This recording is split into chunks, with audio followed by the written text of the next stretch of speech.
Зеленскийдин опузасы эми 9-майда Москвадагы парадка келчү лидерлерге багытталды.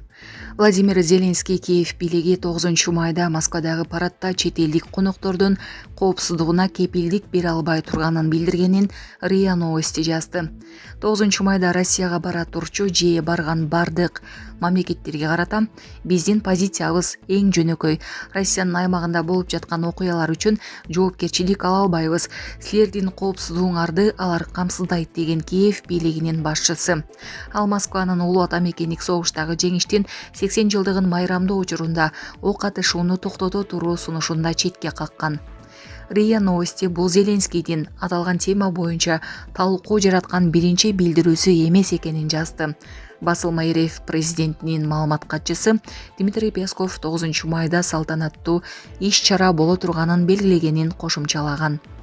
Дүйшөмбүдө Кремль Владимир Путин жеңиштин 80 жылдыгына карата 7-майдан 10-майга чейин ок атышууну токтото турууну жарыялаганын билдирген. Анда айтылган мезгилде бардык согуштук операциялар токтотулары, эгер Украина убактылуу элдешүүнү бузса, Россиянын куралдуу күчтөрү жооп кайтара турганы жазылган.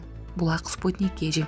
Москва шаарында жашап жана эмгектенесизби? Медициналык кызматтар керек, бирок алар сизге кымбат жана сапатсыз сезилет. Умбем клиникалар тармагы сиздерге өз кызматтарын сунуштайт. Бүгүнкү күндүн талабына жооп берген заманбап жабдыктар менен кесипкөй дарыгерлер сиздерди күтөт. Бизде сиз стоматолог, тиш дарылоонун бардык түрлөрү, уролог, невролог, лор, терапевт, хирург, окулист, педиатр, УЗИ жана башка дарыгерлердин кеңешин алып дарылануу мүмкүнчүлүгү бар. Умбем клиникалар тармагы бул жогорку сапаттагы медициналык жабдыктар менен камсыз болгон профессионал дарыгерлер. Сиздердин ыңгайлуулук үчүн Умбем клиникаларынын Москва шаары боюнча 3 медициналык борбору иштейт. Өзүңүзгө ыңгайлуу даректи тандап медициналык кызмат алсаңыз болот. Ушул ай ичи бизге келип төмөндөгү кызматтарга арзандатуу менен медициналык кызмат алыңыздар. Ден соолугуңузга кам көрүүнү эртеңкиге калтырбаңыз. Умбем клиник Москва. Binance компаниясынын негиздөөчүсү Рухурдого барды. Президент Садыр Жапаров жана дүйнөдөгү эң ири криптовалюталык биржалардын бири Binance компаниясынын негиздөөчүсү Чан Пен Чжао Кыргызстанга болгон жумушчу сапарынын алкагында Чолпон Ата шаарындагы Рухурдо маданий борборуна барышты. Бул тууралуу президенттик администрациянын маалымат кызматы билдирди.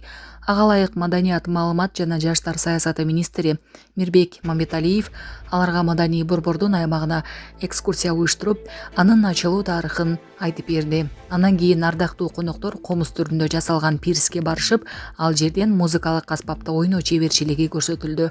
Садыр Жапаров сыйлуу конокко комуз тартуу кылып, концерттик программа менен коштолгон бейформал сый тамак берилди. Ошондой эле маалыматта мейманга улуттук даамдар тартууланып, ал максым куруттан ооз тийгендиги айтылат. Чан Пен Чжао Кыргызстандын улуттук ашканасынын өзгөчөлүгүн белгилеген.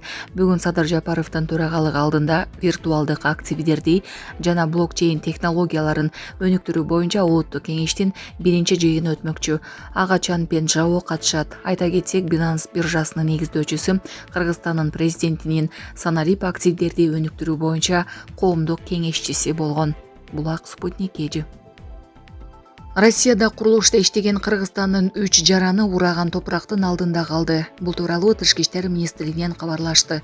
Россиядагы элчиликтин маалыматына ылайык 3-майда Галынчык шаарындагы курулуш жүрүп жаткан жерлердин биринде топурак көчкөн. Кырсыктан улам кыргыз жарандары топурактын алдында калган. Аларды издөө иштери жүрүп жатат. Мындан тышкары дагы бир жаран оор жаракаттар менен ооруканага жеткирилген деп жазылат маалыматта. Россиянын тийиштүү органдары тарабынан кылмыш иши козголуп, элчилик тиешелүү органдар менен байланышта экени кошумчаланды. АКШда 25 жаштагы кыргызстандык дайынсыз болууда. Бул тууралуу Тышкы иштер министрлиги билдирди. Өлкөнүн ал жактагы элчилиги жоголгон кыргызстандыкты издөө иштерин жүргүзүп жатат. Анын дайынсыз болуп жатканын туугандары кабарлаган. Учурда АКШнын компетенттүү органдары менен, ошондой эле Вирджиния жана Вашингтон штаттарындагы активисттер менен өз ара иштер жүргүзүлүүдө. Элчилик анын туугандары менен туруктуу байланышта болуп, бардык зарыл чараларды көрүү иштерин улантууда деп айтылат маалыматта. Виртуалдык активдер жана блокчейн боюнча улуттук кеңеш түзүлдү. Президентке караштуу виртуалдык активдер жана блокчейн технологиялар чөйрөсүн өнүктүрүү боюнча улуттук кеңеш түзүлдү. Бул тууралуу мамлекет башчынын администрациясынан билдирди. Маалыматка ылайык, тиешелүү документке өлкө башчы Садыр Жапаров 3-майда кол койгон. Анда президентке караштуу инвестициялар боюнча улуттук агенттиктин директору түзүлгөн кеңештин катчылыгынын жетекчиси болуп саналары көрсөтүлгөн. Ал эми катчылык кеңештин чечимдерин ишке ашыруучу орган болот. Улуттук кеңеш виртуалдык активдер, блокчейн технологиялар чөйрөсүндө бирдиктүү мамлекеттик саясатты иштеп чыгуу жана жүргүзүү, улуттук кызыкчылыктарды, эл аралык стандарттарды эске алуу менен жаңычылдык долбоорлорго дем берүү жана инвестицияларды тартуу максатында уюштурулган. Кеңештин негизги милдеттери виртуалдык активдерди жана блокчейн технологияларды өнүктүрүү чөйрөсүндө мамлекеттик саясаттын негизги багыттарын аныктоо.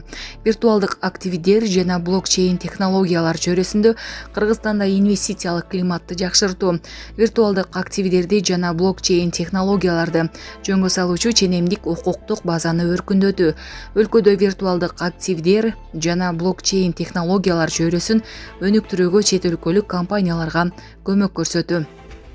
Өлкөнүн экономикасын дүйнөлүк экономикалык процесстерге интеграциялоо, чет өлкөлүк инвестицияларды тартуу стратегиясы, виртуалдык активдерди жана блокчейн технологияларды өнүктүрүү чөйрөсүндө инновациялык программаларын жана долбоорлорун ишке ашыруу.